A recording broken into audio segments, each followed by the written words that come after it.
Scufița roșie de frații Grimm. A fost odată o fetiță zglobie și drăgălașă pe care o iubea oricine de cum o vedea, dar mai dragă decât oricum îi era ea bunicii, care nu știa ce daruri să-i mai facă. Odată, bunica îi dărui o scufiță de catifea roșie și pentru că îi ședea tare bine fetiței și nici nu mai voia să poarte altceva pe cap, o numiră de atunci Scufița roșie.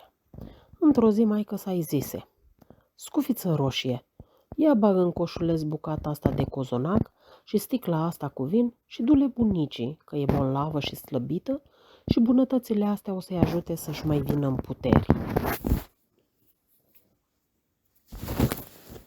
Dar vezi de pleacă mai înainte de a se lăsa zăpușala și caută de mergi frumos și să nu te abazi din drum, altfel, cine știe, de alergi ai putea să cazi și să spargi sticla și atunci bunicuța cu ce să se mai aleagă. Și când o fi să intri în casă, nu uita să-i dai bunicii bună dimineața și vezi să nu înceapă a-ți umbla ochii prin toate unghierele. Așa am să fac, îi făgădui Scufița roșie și își luă rămas bun la plecare. Bunica locuia în pădure cam la vreo jumătate de ceas depărtare de sat și de cum intră Scufița roșie în rariștea codrului, numai ce ieși înainte lupul. Dar Scufița roșie nu știa ce lighioană rea e lupul și nu se temu de fel când îl văzu. "Bună ziua, Scufiță roșie," îi zise el. "Mulțumesc frumos, lupule. Încotro așa de dimineață, Scufiță roșie?" "Ia, până la bunicuța." "Și de ce duci acolo sub șorț?" "Cozonac și vin. Mama a făcut ieri cozonac și îi duc nițelul și bunicii, care-i bolnavă și slăbită, să mănânce și ea ca să-și mai vină în puteri." "Da, unde și-a de bunică ta, Scufiță roșie?" "Colo în pădure, la vreun sfert de ceas și mai bine de aici. Cum ajungi sub cei 3 stejari, ai și dat de casa ei, iar ceva mai la vale e alunișul pe care doar îl știi," îi răspunse Scufița roșie. Lupul își zise în sinea lui: "Fragedă-i fetița asta, ce mai în bucătură pe cinste ar fi zău așa, cu mult mai gustoasă decât baba. Da, e vorba că trebuie să fiu și rest și să ticluiesc în așa fel lucrurile ca să pun mâna pe amândouă." Mai merse lupul o bucată de drum alături de Scufița roșie și apoi începu să-i spună cu glas mieros: "Scufiță roșie, ia te uită ce flori frumoase strălucesc în jurul tău și tu nici nu le iei în seamă măcar. Și mie mi se pare că n-auzi nici ce dulce cântă păsărelele.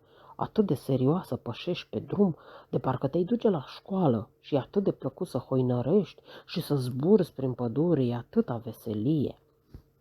Scufița roșie ridică privirea și când văzu cum jucau razele soarelui printre crengile copacilor, când privi cu mai mare luare aminte la florile frumoase care creșteau pretutindeni, își spuse în sinea ei: "Mare bucurie aș face bunicii dacă i-aș duce și un buchet de flori proaspete. E atât de dimineață că nu mi-e teamă că am să întârzii." Se abătu deci din drum și o luă prin pădure ca să culeagă flori. Rupea de aici una, de dincolo alta, dar îndată îi se părea că puțin mai încolo îi zâmbește o floare și mai ochioasă, alerga într-acolo și tot culegând margarete și clopoței, se pierdea tot mai mult în adâncul codrului. În ăst timp însă, lupul porni de-a dreptul spre casa bunicii și bătu la ușă. "Cine e acolo?" "Eu sunt Scufița roșie și ți-aduc cozonac și o sticlă cu vin, dar deschide ușa, bunicuțo." "Apasă pe clanță și intră," răspunse bunica, "că eu mă simt slăbită și nu mă pot da jos din pat." Lupul apăsă clanța, deschise ușa, se repezi glonț spre patul bunicii și, fără să scoată o vorbă, o înghiți. Se îmbrăcă apoi cu hainele ei, își puse pe cap scufița, se culcă în pat și trase perdelele.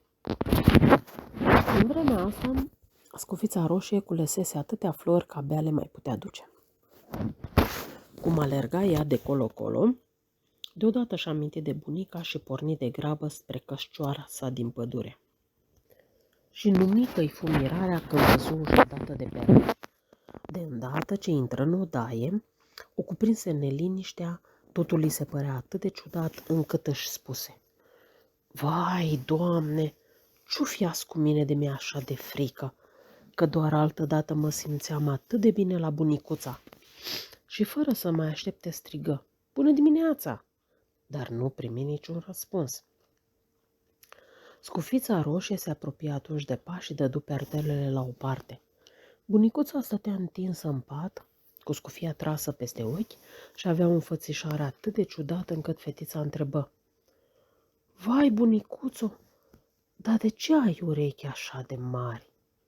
Ca să te pot auzi mai bine. Vai, bunicuțo, dar de ce ai ochi atât de mari? Ca să te pot vedea mai bine. Vai, bunicuțo, dar de ce ai mâini atât de mari? Ca să te pot apuca mai bine. Dar, bunicuțo, de ce ai o coșcogie aminte gura? Ca să te pot înghiți mai bine. N-apucă să sfârșească ultimul cuvânt, că și sări jos din paș o înghiți pe beata scufița roșie.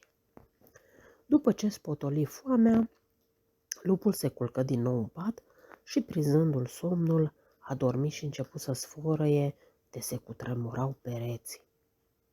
Și se întâmplă că tocmai atunci să treacă prin fața casei un vânător.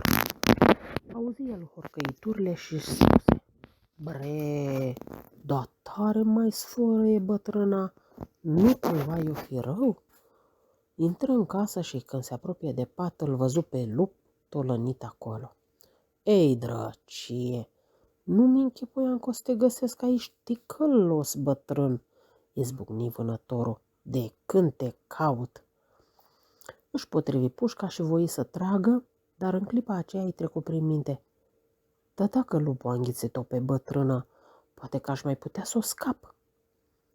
Așa că nu mai trase, ci luând o farfecă, începu să taie burta lupului adormit. Abia apucase să facă vreo 2-3 tăieturi, că se și văzu strălucind scufița cea roșie a fetiței și când mai făcu o tăietură, fetița sări afară și strigă: Vai, ce spai m-am tras! Ce întuneric era în burta lupului! După aceea au scos-o afară și pe bunică. Era încă în viață, dar abia mai răsufla. Scufița roșie adună în grabă niște pietroaie și toți trei umplură cu ele burta lupului. Când se trezi, lupul voi să o ia la sănătoasa, dar pietroaiele atârnau atât de greu că Dihania se prăbuși la pământ și dădu ortul popii. Cei trei nu-și mai încăpeau în piele de bucurie.